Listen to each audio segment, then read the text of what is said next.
Hello and welcome to Do It Yourself channel. Today I will show you where to find the option, how to turn on and how to turn off power plus volume down press for a screenshot shortcut in Realme 14x phone. So first we need to go to our phone settings. Then in settings we're looking for accessibility and convenience menu. Next we need to navigate to the screenshot menu.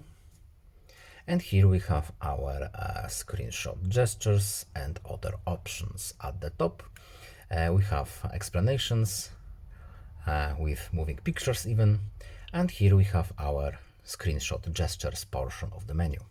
So we are interested in this option, so simultaneously press power and volume down button to take a screenshot. And now this shortcut is enabled and now it's disabled. And that's all.